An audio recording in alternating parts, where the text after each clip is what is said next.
अगर वाकई में किसी भी चीज को ठीक करने का तरीका केवल एक है, अगर भाई व्यवस्थापिका न्यायपालिका खराब हो, व्यवस्थापिका कार्यपालिका प्रेस मीडिया ठीक हो, तो दुरुस्त हो सकती है। चारों विंग का सर्वनाश हो गया है। उसका केवल और केवल एक ही रास्ता है कि आज मूल निवासी समाज को, बैठे हुए लोगों को यह शपथ लेनी चाहिए, आपके पास दो ताकत, भारतीय संविधान बाबा साहब ने ताकत दी है, आपको मेश्राम साहब ने इतना बड़ा संगठन दिया है।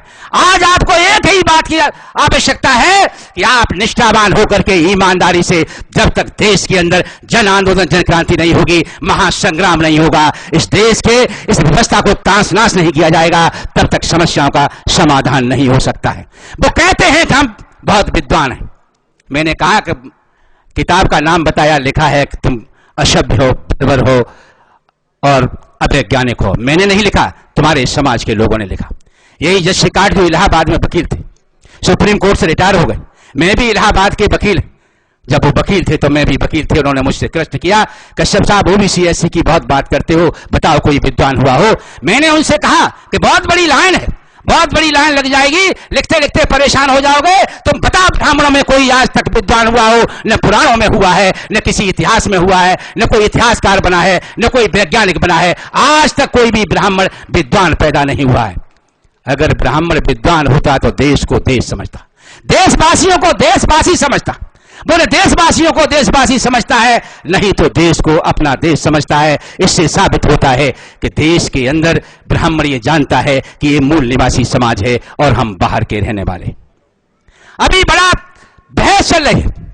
मैं एक बार पंजाब के अंदर मीटिंग में जा रहा था, मुझसे सज्जन बात करने लगे कि देश के अंदर मुसलमानों को अधिकार वंचित कर देना चाहिए, उनको वोट देने का राइट नहीं होना चाहिए। हमने कहा क्यों कर देना चाहिए? तो उन्होंने कहा कि वो विदेशी हैं। हमने कि धर्म के नाम पर कोई विदेशी या देशी है साबित नहीं कर सकते हो। किसी बिरादरी का है देशी है विदेशी है साबित नहीं कर सकते हो। किस क्षेत्र का रहने वाला है देशी है विदेशी है साबित नहीं कर सकते हो।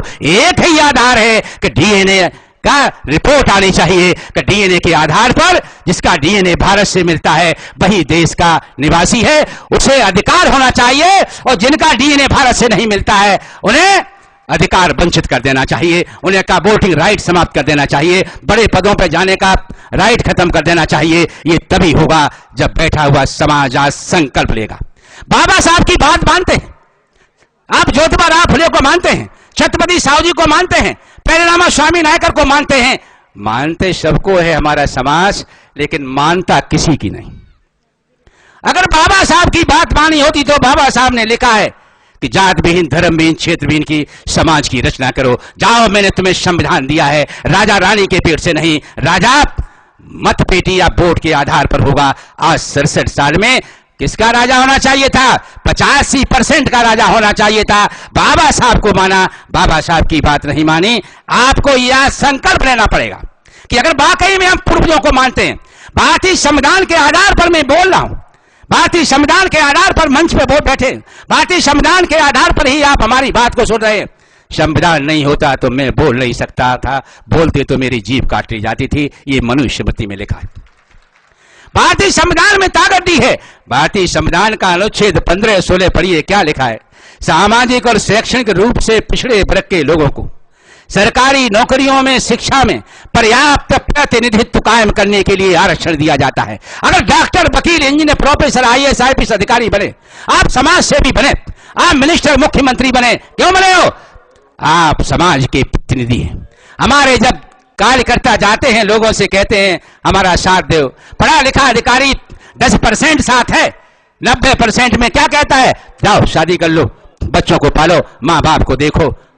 वो कहता है साहब आप अधिकारी बन गए तो कहता है ऊपर वाले का आशीर्वाद है और मेरी मेहनत है। मैं दावे के साथ कहता मैं अपने उम्र के लोगों को कि हमारे उम्र के जितने भी डॉक्टर, वकील, इंजीनियर, प्रोफेसर, आईएएस, आईपीएस अधिकारी हैं, उनके पापा 99% अनपढ़ मिलेंगे, बाबा 100% अनपढ़ मिलेंगे। अगर ऊपर वाले का आशीर्वाद था और तेरी मेहनत थी तो तेरे बाप में भी होनी चाहिए थी, तेरे बाबा में भी होनी चाहिए थी। इससे साबित होता है न ऊपर वाले का आशीर्वाद है न तेरी मेहनत है। ये बाबा साहब भीमराव अंबेडकर के भारतीय संविधान का कमाल है, उनकी ताकत है। अगर तूने ताकत हासिल की है तो इसमें काम करना चाहिए।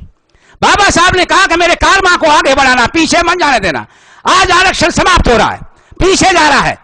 तो बैठे हुए लोगों से मैं एक ही निवेदन करना चाहता हूं कि न्यायपालिका से आशा करना, व्यवस्थापिका से आशा करना, संसद से आशा करना, प्रेस मीडिया से आशा करना छोड़ दो। समय मांगने का नहीं है, समय संघर्ष करने का है।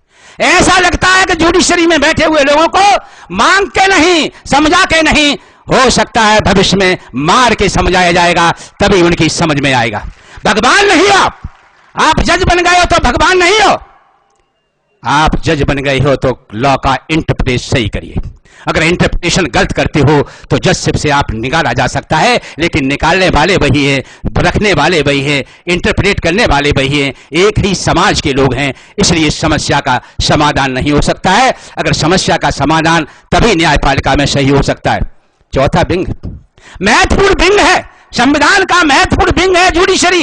लेकिन जुडिशरी जब बेईमान हो जाती है तो प्रेस मीडिया को काम करना चाहिए। प्रेस मीडिया जो आज ये यहां पर बैठ करके बात हो रही है, प्रेस मीडिया जन जन तक पहुंचाना चाहिए था कि जुडिशरी बेईमान हो गई है। लेकिन पहुंचाई क्यों? प्रेस मीडिया भी उनकी है, जुडिशरी भी उनकी है, व्यवस्थापिका भी उनकी है, कार्यपालिका भी उनकी है, एक ही ब्राह्मण का है।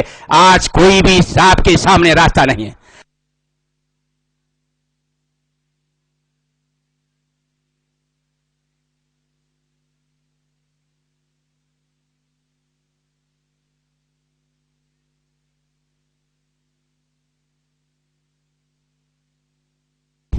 आप ज्योतिबा राव फुले साहब की बात को मानेंगे, आप छत्रपति साहू जी की बात को मानेंगे, जात धर्म